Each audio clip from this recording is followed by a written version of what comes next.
Olá! Nesse vídeo, vamos apresentar nossos estudos de aplicação clínica das enzimas, mais especificamente do uso delas para ativar profármacos para o tratamento quimioterápico.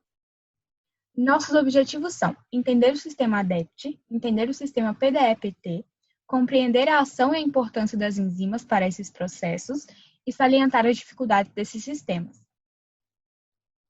Diversas novas estratégias têm sido estudadas, entre elas o uso de profármacos, para solucionar alguns problemas da quimioterapia, como a baixa concentração de antineoplásicos em tumores, a toxicidade sistêmica de 1 a 4, a ausência de seletividade entre células tumorais e normais e o aparecimento de células tumorais resistentes aos quimioterápicos.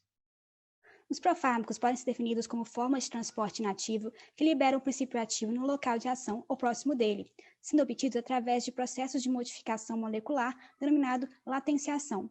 Mediante a escolha de transportadores apropriados, é possível a seletividade de ação do princípio ativo desejado.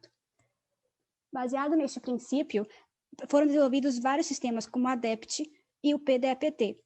Nesse sistema, são necessárias duas etapas. A primeira é onde a enzima ativadora de profármaco é administrada e direcionada seletivamente às células-alvo, como em células tumorais, e a segunda consiste na administração sistêmica do profármaco, que será convertido pela ação da enzima ativadora, que já se encontra na célula-alvo.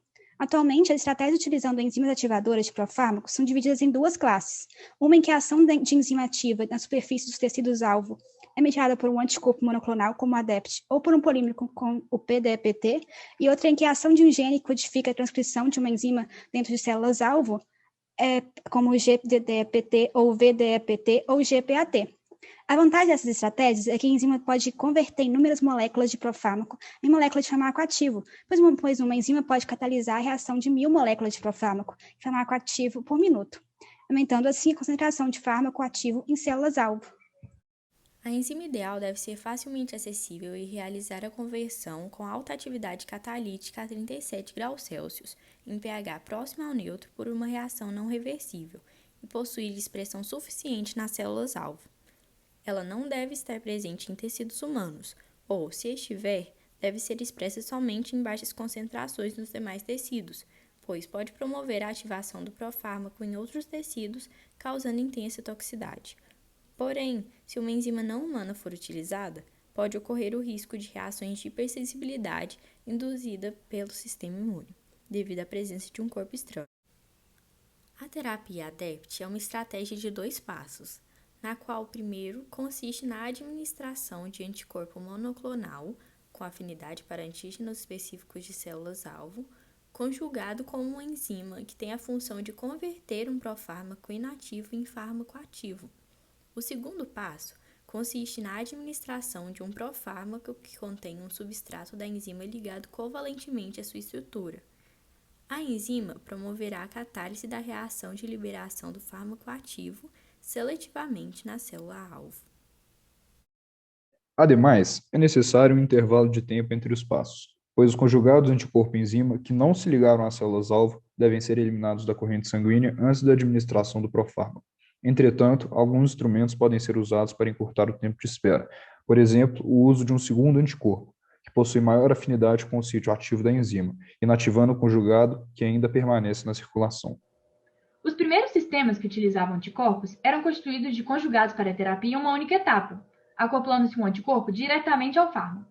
Esse método, porém, não foi eficaz, devido ao número limitado de moléculas de fármaco que poderiam ser acopladas ao anticorpo e também aos problemas de atividade.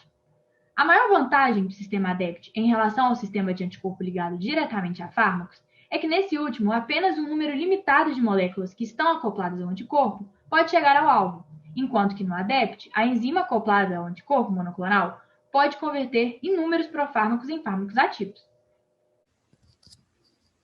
Bom, já o PDE-PT é um novo sistema que vem sendo empregado em medicamentos que inibem o desenvolvimento de células malignas. Ele é realizado também em 2 etapas, assim como o ADEPT.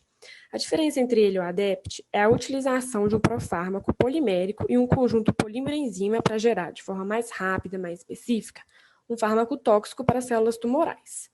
Além disso, as estruturas anatômicas dos vasos tumorais desempenham um papel importante na distribuição do fármaco no espaço intersticial, ou seja, no espaço entre os sistemas. Isso acontece porque estes apresentam um aumento da permeabilidade microvascular em relação ao vaso normal. Além disso, os tecidos tumorais são caracterizados também por alta pressão intersticial, ou seja, o líquido que sai dos vasos sob pressão durante o transporte sanguíneo, líquido intersticial, sai em maior quantidade dos vasos tumorais do que dos normais, o que, ao sobrecarregar o sistema linfático, que é o responsável por filtrar esse líquido, pode retardar o extravasamento de macromoléculas, resultando em um acúmulo delas no interior dos tecidos tumorais, o que ocasiona o efeito denominado EPR, aumento da permeabilidade e retenção. Devido à baixa vascularização em tumores, a atividade de imunoconjugados volumosos quimicamente ligados é restrita, não sendo possível a distribuição em todas as células tumorais. Outros problemas do sistema ADEPT incluem custo e a dificuldade com o desenvolvimento e a purificação de anticorpos, mas o principal problema é a imunogenicidade do imunoconjugado, que limita ciclos múltiplos de sua aplicação. Para resolver esse problema, muitas propostas têm sido apresentadas, incluindo o uso de proteínas humanizadas e a administração concomitante de imunossupressores. A maior vantagem de outros sistemas sobre o ADEPT é a potencial versatilidade em encontrar seletividade. Nesses sistemas, genes que codificam enzimas podem ser especificamente distribuídos através de TRS, que direciona a expressão da enzima para as células-alvo. No entanto, existem alguns riscos teóricos, incluindo mutagênese, formação de anticorpos anti-DNA, infecção local e ulceração de nódulo tumoral, restringindo seus usos. Então, a escolha por PDEPT, ADEPT ou outros depende do cenário, dos riscos e das limitações de cada sistema. Sabemos que esses estudos ainda são iniciais, mas merecedores de serem explorados como alternativas ao tratamento convencional. Aqui estão as referências bibliográficas utilizadas.